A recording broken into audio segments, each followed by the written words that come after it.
Hi, I'm Dr. Dharm Sidhu, and this is part two of the Healing the Hurt Child, based on my experimentation with the work taught by Mary and Jesus at divinetruth.com.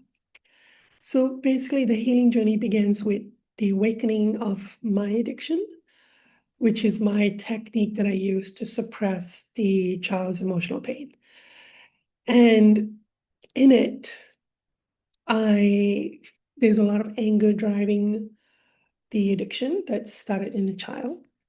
And I have to feel the desire for the addiction. And then I have to feel the justification. There's always a justification. Again, it's in a child state. And then at some point, to also be brave enough to then ask, God, help me feel the pain I've caused the other person in my desire for power or in any situation. That is called repentance, and that is where a lot of change can happen by feeling the pain you're causing someone. At first, you're going to feel like, well, I don't care, I caused that pain. It's just an emotion, it's just way out in the emotional layer. And then as you keep feeling that feeling, at some point, you start to feel like, yeah, actually, no, I didn't need somebody to feel that bad about themselves. I don't feel good that I did that. It's like an emotional softening. And then at some point, there's like a heartbreak that, wow, I made somebody feel really bad. And you have to be cautious. You're going to discover ways in which you judge yourself, you punish yourself, shame yourself.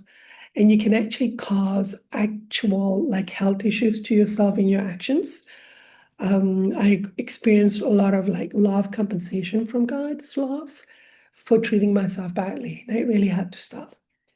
And I had to reflect on the fact that my being treated badly is why I'm trapped in this situation. I wasn't allowed to process it.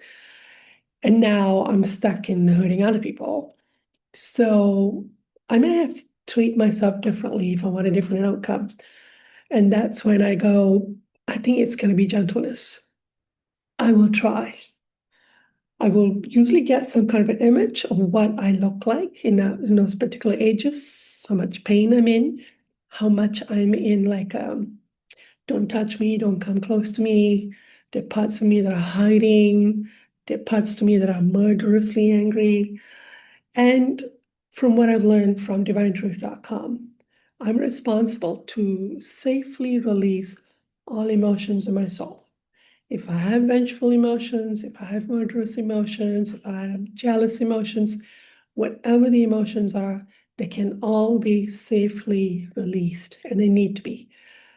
As long as they're not released, they are in the soul and they're creating some kind of impact on my environment. So that's a big part of what this journey is all about. And so you start to confront and become aware of many ways in which you judge emotions. I especially judge anger. It gets very uncomfortable, and I'll come to that in a minute. And I can actually experience physical pain in the process of experiencing the anger because I'm not surrendering to it.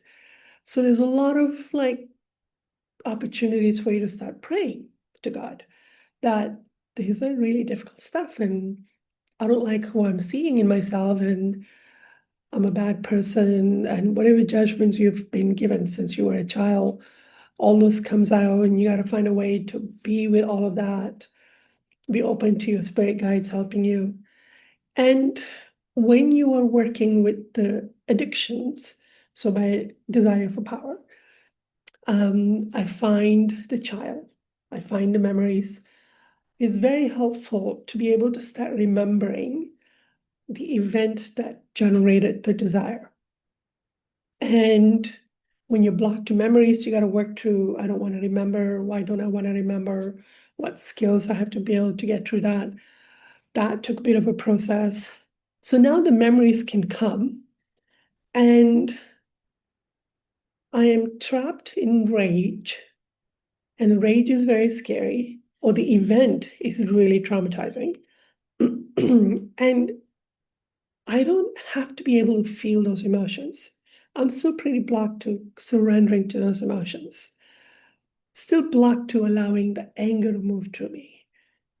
But I can choose, I just want to be with this child and just be in gentleness, in kindness, in something. That's all I've got in me to do. I will do that. Whatever else needs to happen will happen as I keep going. And you will get the opportunities to learn more about how to release the addictions, which is, in my opinion, that's God's way. Like, God's got to do that bit.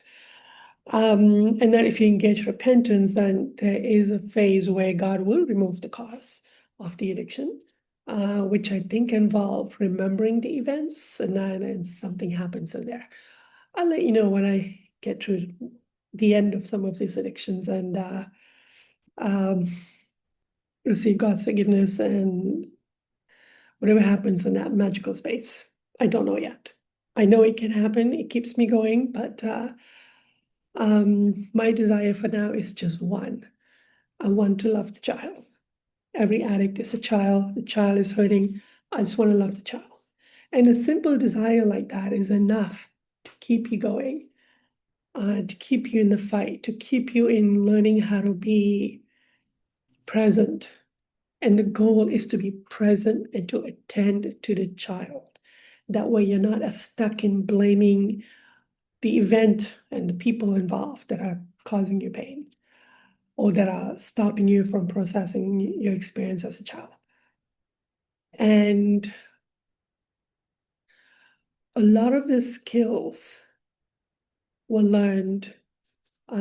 Fortunately, I'm mediumistic, so I've been able to see how my guides help work with spirits who have passed and who are stuck in different places emotionally.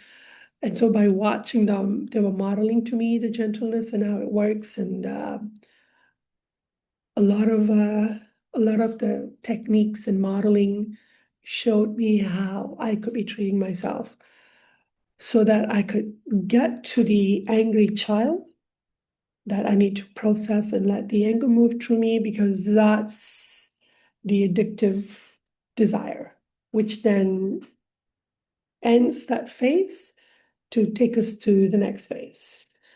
And I will continue that in the next video. Thank you for watching.